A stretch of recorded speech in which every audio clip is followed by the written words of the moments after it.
South India shopping mall, the wedding mantra, సరికొత్త wedding collection, South India shopping mall.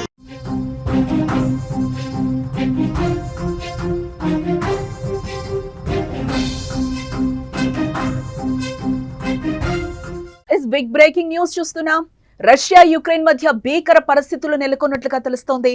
పోటాపోటీ దాడులతో యుద్ధం తీవ్ర రూపం దాల్చిందని చెప్పుకోవచ్చు. యుక్రెయిన్ డ్రోన్ దాడుల తర్వాత ఆందోళన పరిస్థితులు నెలకొన్నాయి. అక్కడ 1430 మందిని యుక్రెయిన్ సైనికులను హతమార్చినట్లుగా రష్యా ప్రకటన చేసింది. లేటెస్ట్ గా రష్యాలోని కీలక బ్రిడ్జ్ ని యుక్రెయిన్ కూల్చేసినట్లుగా సమాచారం. 1100 కిలోల పేలుడు పదార్థంతో క్రిమియా బ్రిడ్జ్ ని కూల్చివేసినట్లుగా రష్యా చెప్తోంది. వాటర్ లో పిల్లర్లను టార్గెట్ చేస్తూ పేలుడు. అలాగే రష్యాకు క్రిమియా బ్రిడ్జ్ చాలా కీలకంగా చెప్పుకోవచ్చు. క్రిమియా బ్రిడ్జ్ పై నుంచే యుక్రెయిన్ లోపలికి వెళ్లి గత కొంతకాలంగా రష్యా దళాలపై దాడులు చేస్తున్న పరిస్థితి కనిపిస్తోంది. అలాగే 2022 నుంచి బ్రిడ్జ్ పేల్చేయడానికి ప్లాన్ వేసినట్లుగా కూడా మనకి తెలుస్తోంది.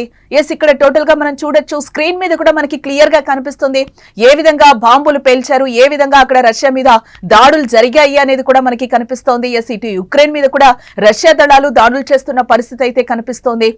రష్యా యుక్రెయిన్ మధ్య యుద్ధం తీవ్ర స్థాయికి చేరుకుందని కూడా మనకి క్లియర్ గా అర్థమవుతుంది. ఇక్కడ శాంతి చర్చలతో వార్కు ఫుల్ స్టాప్ పడుతుందని భావించిన సమయంలో రెండు దేశాల మధ్య భీకర దాడులైతే జరుగుతున్నాయి. రష్యా భూభాగంలోకి చొచ్చుకెళ్లి మరి డ్రోన్లతో యుక్రెయిన్ విరుచుకుపడిన తర్వాత ఆందోళన పరిస్థితులు నెలకొన్నాయి.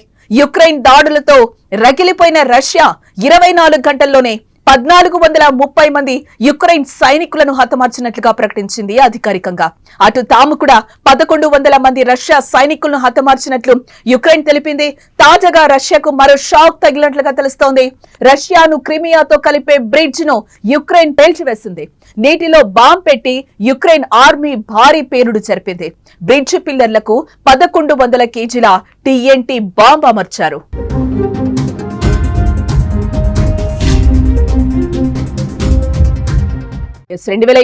ఫిబ్రవరిలో ఈ యుద్ధం మొదలవగా అప్పటి నుంచి రష్యాకు ఈ బ్రిడ్జ్ కీలకంగా మారిందని చెప్పుకోవచ్చు.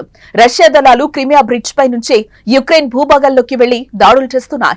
దీంతో ఈ బ్రిడ్జ్ ని పేల్చేయాలని యుక్రెయిన్ చాలా కాలంగా ప్లాన్ చేస్తోంది. 2022, 2023లో కూడా క్రిమియా బ్రిడ్జ్ ని పేల్చేయగా మళ్లీ మరొకసారి దానిపై దాడి చేసింది. దీంతో క్రిమియా రష్యా మధ్య రాకపోకలు పూర్తిగా నిలిచిపోయాయి. ఇంతకాలంగా యుద్ధంలో రష్యాది పై చేయి కాగా ఇటీవల కాలంలో మనం చూస్తున్నాం యుక్రెయిన్ ఊహించని విధంగా దాడులు చేస్తోందని చెప్పుకోవచ్చు. డ్రోన్ దాడితో ప్రపంచాన్నే ఆశ్చర్యపరిచిందని చెప్పుకోవచ్చు. స్పైడర్ వెబ్ పేరుతో భారీ ఎత్తున డ్రోన్ దాడులు చేసి 7 బిలియన్ల విలువైన 41 విమానాలను ధ్వంసం చేయడం రష్యాకు మింగుడు పడని విషయంగా మనకి తెలుస్తోంది.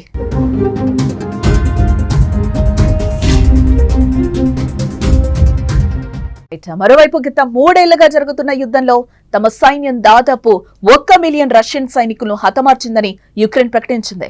యుద్ధంలో మొత్తంగా 9,90,800 మంది రష్యా సైనికులు చనిపోయారని, అందులో 1100 మంది సైనికులు గత 24 గంటల్లోనే ప్రాణాలు కోల్పోయారని ప్రకటించింది.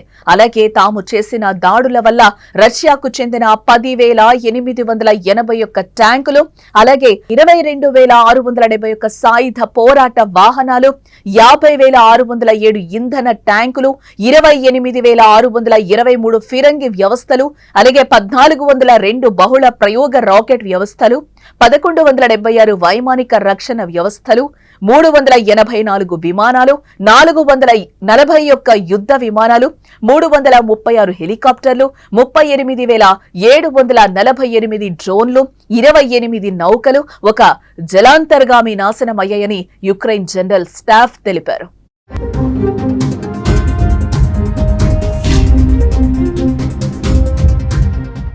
మూడేళ్లుగా కొనసాగుతున్న రష్యా యుక్రెయిన్ యుద్ధానికి ముగింపు పలికేందుకు చేపట్టిన ప్రయత్నాలు ఈసారి కూడా సఫలం కాలేదని తెలుస్తోంది. ఇటీవల తుర్కియాలో ఇస్తాంబుల్ నగరంలోని సిరగాన్ ప్యాలెస్ లో జరిగిన 2వ విడత చర్చలు ఎటువంటి స్పష్టమైన ఫలితాన్ని ఇవ్వలేదు.